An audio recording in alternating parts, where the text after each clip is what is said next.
Hello, everybody. Welcome back to Pacers Daily. I am your host, Hery Acosta. Happy Monday to everybody. Let's kick off this week right. Like and subscribe for more content and more videos. As you know, I do post every Monday through Friday. But here we go. Start things off with Andrew Nembhard. Now, I was reading up on some articles. There was one that said 2 potential new All-Stars. So I kind of like to just kind of go over some stuff and kind of just figure out how these players who have never played up to all-star level yet. Now they've obviously been great at what they've done. We have made the finals. We have made conference finals. Now it's time to make that next step, and it's mainly because our star player is injured for the year, and new players need to step up and just kind of fill in that role that he's leaving. Now for Nembhard, it's very important just because Nembhard is one of the best defenders on the team. In my opinion, pound for pound, the best defender on the roster. Um, and just someone who can space the floor, open up the game a lot. Great ball handler, definitely something we need as a point guard. He's been very used to playing shooting guard in the NBA. Now, obviously, he is a bona fide point guard. That is his main. That's always been his main position. But he kind of just switched over to another ball dominant two, which you don't see a lot of ball dominant shooting guards. A lot of them are very catch and shoot. But Nembhard creates plays, makes plays for other people. Very good passer. If Hallie's out, Nembhard could end up averaging close to 10 assists. That's just kind of the player he is. Now he's not necessarily a pass first point guard. He's more of a ball dominant, can find his own shot type of point guard, and that's fine because Halliburton was pass first, but Halliburton could set up his own play and could also a very good shooter. And so just efficiency, consistency, things that we're gonna need from Nembhard this season. Very, very perfect if he averages between 15 and 20 points a game and about, 8 to 10 assists, grabbing 3 to 4 rebounds because he's also not a bad rebounder. And just being able to just keep this team afloat and make sure they keep up.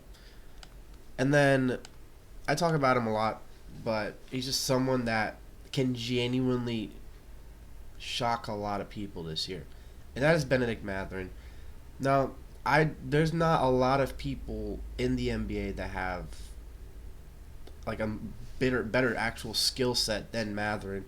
He just hasn't shown it yet. Now he's got crazy potential, crazy good potential. This kid could average 20 to 25 a game for the rest of his career if given that chance, and if he just plays the game right, plays the way he knows how to play. It's very, very possible.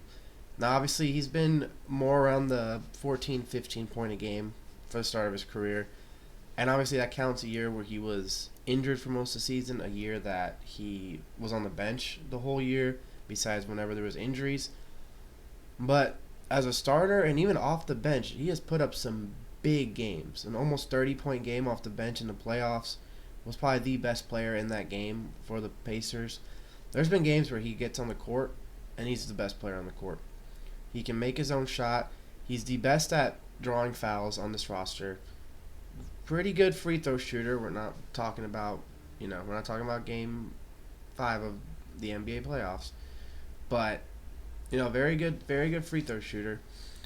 And just someone who, I meant game 4, but just someone who can change the game in a good way. Now, out of everyone, his consistency is the one that I want to be the best, just because he hasn't been the most consistent player, and that's understandable. He's just turned 23 years old. He's still kind of finding his way into the league, especially after being on the bench, after being injured, and just kind of trying to figure out, okay, what am I going to do? Who am I going to be? And just all that. Now, I kind of want to do a throwback because I saw a really funny story. Well, not really funny, but something that just describes the Pacers and kind of mainly Larry Bird. Now, back when Larry Bird was, big with the Pacers, back when he was head coach, there was a time where Dale Davis and Travis Best were 2 minutes late for the team flight, and Larry Bird said, "All right, let's go," and then just left. So that explains a lot from Larry Bird. I mean, we all know he was one of the roughest, toughest people to ever just set foot on an NBA court, and he just carried it over to coaching. One of the best coaches the Pacers have ever had, but he didn't really coach for that long. I mean, He made conference finals. He won Coach of the Year in a very, very short time. One of the best coaches that the Pacers have ever had, and that's not even giving. He didn't even have time to really prove himself. But I just thought this story was interesting, just because, it kind of just shows what the culture here is like. It's like, you got to be on time. You have to be ready to play whenever. And if you're not ready to play, you're not going to play. It's simple as that. Now, I don't necessarily see Rick Carlisle being like, oh, but you're a minute late for the team flight. Yeah, no, you're not coming. I don't necessarily see that from Carlisle. Now, it wouldn't shock me if that randomly happened, just because of something like the Larry Bird story. But, it would be pretty interesting if something like that ever did happen. Now, I hope it doesn't, obviously. So, just all our players, just make sure you get to that team flight on time. Yep, that's all I got for you. But last but not least, we had talked about Thomas Bryant honestly, a lot of episodes ago, because there was a lot of talk of him joining a team in Greece, in Panathinaikos. But that deal fell through, and now he's just still an unsigned free agent. And who could he go to? Just because a lot of teams are pretty good on center right now.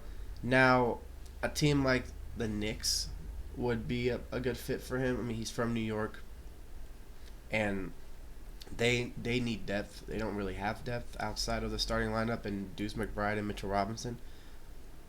But Robinson's also never healthy. So you have someone like Thomas Bryant. Obviously, in no way am I trying to help out the Knicks. I'm just kind of, putting out teams that could use a player like Thomas Bryant. Maybe one of the lower teams like Charlotte or even Washington could take him back. Miami could always use a third-string center. So just some of the teams that he used to be on that could just utilize him as a reserve and just have a veteran presence on that roster. A team like Charlotte would be pretty good because he would actually get minutes in Charlotte. Now they're all over the place. They are very guard-heavy. They have a lot of point guards and a decent amount of shooting guards, but they just traded away Mark Williams, and they also had traded away Nick Richards, both of them to the Phoenix Suns, and they recently signed Plumlee, and they had just also traded away Yusuf Nurkic, so their center area is a little up and down right now. So that probably would be my best guess for Thomas Bryant if he wants to stay in the NBA, to just go on a team like the Hornets and just see what you can do. But I do wish him the best of luck. Thank you for everything you brought to Indy this past season. Your energy, everything was great. But as always, I'm your host, Hery Acosta. This is Pacers Daily. Boom, baby, and go, Sirs.